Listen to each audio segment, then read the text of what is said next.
আসসালামু আলাইকুম। আন্তর্জাতিক সর্বশেষ আপডেট সংবাদে আপনাকে স্বাগতম।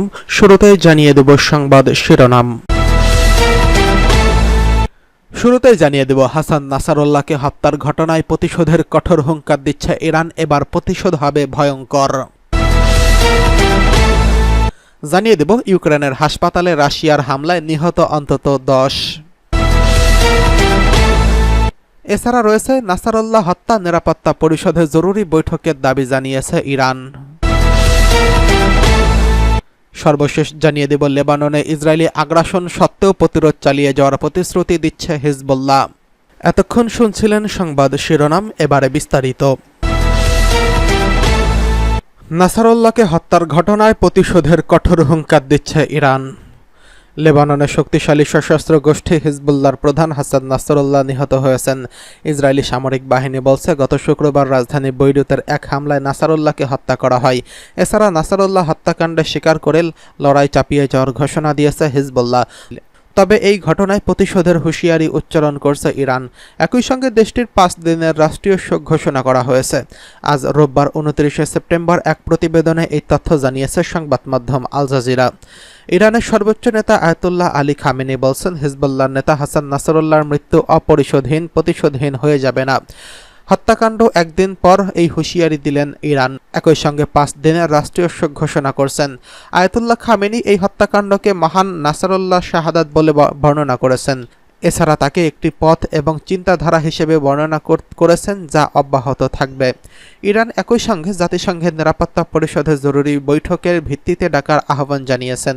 অন্যদিকে ইসরায়েলের প্রধানমন্ত্রী নেতানিয়াহু নাসারুল্লাহর মৃত্যুকে ঐতিহাসিক মোড় ঘোরানোর ঘটনা হিসেবে উল্লেখ করেছেন।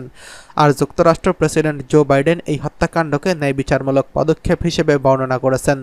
ইরানি গণমাধ্যম জানিয়েছে, শুক্রবার বৈরুতে হওয়া এই ইসরায়েলি হামলায় ইরানের বিপ্লবী গার্ডের একজন জেনারেল নিহত হয়েছেন।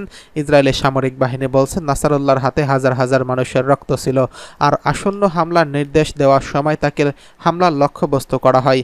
অবশ্য সাম্প্রতিক এই হত্যাকাণ্ড হিজবুল্লাহর মতো ইরানের জন্য একটি বড় ধাক্কা। দেশটিতে ইতিমধ্যে 5 দিনের রাষ্ট্রীয় শোক ঘোষণা করছেন। এছাড়া দেশটি তাদের নেতা আয়াতুল্লাহ আলী খামেনিকে সতর্কতামূলক পদক্ষেপ হিসেবে গোপন জায়গায় সরিয়ে নিয়েছেন। তেহরানে গেস্ট হাউসে হামাস প্রধান ইসমাইল হানিয়ার অপমানজনক হত্যাকাণ্ডের প্রতিশোধ ইরান এখনও নিতে পারেনি। যদিও পুরো মধ্যপ্রাচ্য জুড়ে ইরানে বেশ কিছু সশস্ত্র গোষ্ঠী রয়েছে, যেটি তথাকথিত প্রতিরোধ অক্ষ নামে পরিচিত। হিজবুল্লাহর মতো ইয়েমেনের কাছে হুতি এবং ইরাক একটি, সিরিয়ার কাছে একটি গোষ্ঠী। ইরান এই গোষ্ঠীকে ইসরায়েল এবং ওই অঞ্চলে যুক্তরাষ্ট্রের অবস্থান হামলা করার নির্দেশ দিতে পারে। এমন অবস্থায় হাসান নাসরুল্লাহ এই হত্যাকাণ্ড সম্ভবত ওই অঞ্চলকে আরও বিস্তৃত ও বিপজ্জনক সংঘাতের আরেক ধাপের কাছে নিয়ে যাবে। এদিকে ইউক্রেনের হাসপাতালে রাশিয়ার হামলা, নিহত অন্তত 10। ইউক্রেনের একটি হাসপাতালে হামলা চালিয়েছে রাশিয়া। এতে অন্তত 10 জন নিহত হয়েছেন, আহত হয়েছেন আরও 22 জন। পূর্ব ইউরোপের এই দেশটিতে সুমি অঞ্চলের একটি হাসপাতালে অল্প সময়ের ব্যবধানে হওয়া পৃথক হামলায় হতাহতের এই ঘটনা ঘটে। রোববার 29শে সেপ্টেম্বর এক প্রতিবেদনে এই তথ্য জানিয়েছে বার্তা সংস্থা রয়টার্স। প্রতিবেদনে বলা হয়েছে, শনিবার উত্তর পূর্ব ইউক্রেনে সুমিতে একটি অঞ্চলের রাশিয়ার হাসপাতালে হামলায় 10 জন নিহত হয়েছেন এবং কমপক্ষে আরও 22 জন আহত হয়েছেন বলে ইউক্রেনের কর্মকর্তারা জানিয়েছেন।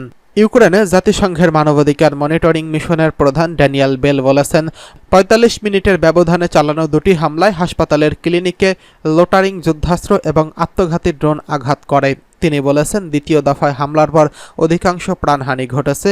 মূলত প্রথম দফায় হামলার পর জরুরি কর্মীরা ঘটনাস্থলে গিয়েছেন এবং রোগীদের সরিয়ে নেওয়ার চেষ্টা করেছিলেন। সুমির আঞ্চলিক প্রশাসন শনিবার গভীর রাতে বলছে, হামলায় 10 জন নিহত হয়েছেন, আরও 22 জন আহত হয়েছেন, যাদের মধ্যে 15 জন হাসপাতালে চিকিৎসাধীন ছিল এবং তাদের মধ্যে 5 জনের অবস্থা গুরুতর। হাসপাতালের সমস্ত রোগীদের অন্য স্থানে সরিয়ে নেওয়া হয়েছে। সুমি সিটি কাউন্সিল তাদের ওয়েবসাইটে জানিয়েছে, হাসপাতাল ছাড়াও 9টি উচ্চ ভবন ক্ষতিগ্রস্ত হয়েছে। ড্যানিয়েল বেল বলেন, গত 19শে সেপ্টেম্বর মারাত্মক হামলার পর তিনি গত সপ্তাহে সুমিতে গিয়েছিলেন। ওই হামলায় কমপক্ষে 1 জন বেসামরিক ব্যক্তি নিহত এবং আরও 13 জন আহত হয়েছেন। এছাড়া গত 13ই আগস্ট শহরের অন্য একটি হাসপাতাল কমপ্লেক্সে হামলার কথাও এ সময় স্মরণ করেন তিনি। গত 6 আগস্ট থেকে সুমি শহর এবং আশপাশের অঞ্চলে এই ধরনের হামলায় ৩৩ জন বেসামরিক লোক নিহত এবং আরও ১৩২ জন আহত হয়েছেন বলে উল্লেখ করেছেন তিনি বলেন, চিকিৎসার অবকাঠামোগুলো আন্তর্জাতিক মানবিক আইনের অধীনে সুরক্ষিত এবং বিশেষ সুবিধা পেয়ে থাকে। অবশ্য এসব অবকাঠামো আক্রমণের লক্ষ্যবস্তু হতে পারে না। ইউক্রেনের প্রসিকিউটররা জানিয়েছেন, শনিবার সকালে হামলায় হাসপাতালে ৮৬ জন রোগী এবং ৩৮ জন স্বাস্থ্যকর্মী ছিলেন। এদিকে নাসারুল্লাহ হত্যার দাবিতে নিরাপত্তা পরিষদে জরুরি বৈঠকের দাবি জানিয়েছে ইরান। লেবাননের সশস্ত্র গোষ্ঠী হিজবুল্লাহর প্রধান হাসান নাসারুল্লাহকে হত্যার প্রতিবাদে জাতিসংঘের নিরাপত্তা পরিষদে জরুরি বৈঠক চেয়ে চিঠি দিয়েছে ইরান। ১৫ সদস্যের এই সংস্থার কাছে লেখা চিঠিতে একই দাবি জানিয়েছে জাতিসংঘ ইরানের রাষ্ট্রদূত আমির সৈয়দ ইরাভানি। চিঠিতে ইরানের রাষ্ট্রদূত কূটনৈতিক প্রাঙ্গণ এবং প্রতিনিধিদের উপর হামলার কূটনৈতিক নীতিমালার চরম লঙ্ঘন বলে সতর্ক করেছেন। তিনি বলেছেন, ইরান এই ধরনের হামলার বিরুদ্ধে হুঁশিয়ারি করছে। এসব আগ্রাসনের পুনরাবৃত্তি সহ্য করা হবে না। ইরাভানি আরও বলেন, জাতীয় স্বার্থ ও নিরাপত্তা রক্ষার্থে আন্তর্জাতিক আইন অনুযায়ী নিজেদের সহজাত অধিকার প্রয়োগ করতে শক্তি প্রয়োগ এবং ইরান সামান্যতম দ্বিধা করবে না। ইরান অনেক বছর ধরেই হিজবুল্লাহকে আর্থিক এবং সামরিক সমর্থন দিয়ে আসছে। এর আগে ইরানের সর্বোচ্চ নেতা আয়াতুল্লাহ আলী খামেনি হুঁশিয়ারি দিয়ে বলেছে, নাসারুল্লাহ হত্যার প্রতিশোধ নেওয়া হবে। নাসারুল্লাহকে শহীদ উল্লেখ করে শনিবার তার হত্যার ঘটনায় ইরানে ৫ দিনের রাষ্ট্রীয় শোক ঘোষণা করেছেন ইমাম খামেনি।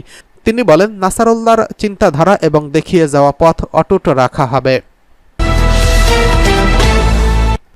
এদিকে আগ্রাসনের পরেও প্রতিরোধ চালিয়ে যাওয়ার প্রতিশ্রুতি দিচ্ছে হিজবুল্লাহ। লেবাননে ইসরায়েলি আগ্রাসনের বিরুদ্ধে প্রতিরোধ চালিয়ে যাওয়ার প্রতিশ্রুতি দিয়েছে ইরান সমর্থিত সশস্ত্র গোষ্ঠী হিজবুল্লাহ। শনিবার ২৮ সেপ্টেম্বর ইসরায়েল ৬৪ বছর বয়সী নাসারুল্লাহকে হত্যার দাবি করার কয়েক ঘণ্টা পর ঘটনার সত্যতা স্বীকার করে এই প্রতিশ্রুতি দেন সংগঠনের নেতারা। কাতার ভিত্তিক সংবাদ মাধ্যম আল জাজিরা এই খবর জানিয়েছেন। লেবাননের রাজধানী বৈরুতে হিজবুল্লাহর ভূগর্ভস্থ সদর দপ্তরে ইসরায়েলি বিমান হামলায় হাসান নাসারুল্লাহ নিহত হয়েছেন বলে নিশ্চিত করেছে গোষ্ঠীটি।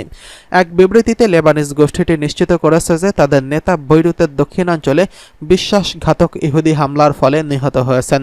বিবৃতিতে বলা হয়েছে, নাসারুল্লাহ প্রায় ৩০ বছর ধরে যে পথ পরিচালনা করছেন সেই পথের মহান অমর শহীদ সঙ্গীদের সঙ্গে যোগ দিয়েছেন তাদের নেতা।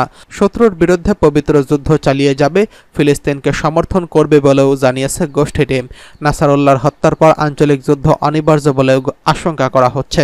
শুক্রবার সন্ধ্যায় বৈরুতের দক্ষিণাঞ্চলে বড় ধরনের হামলা চালায় ইসরায়েল।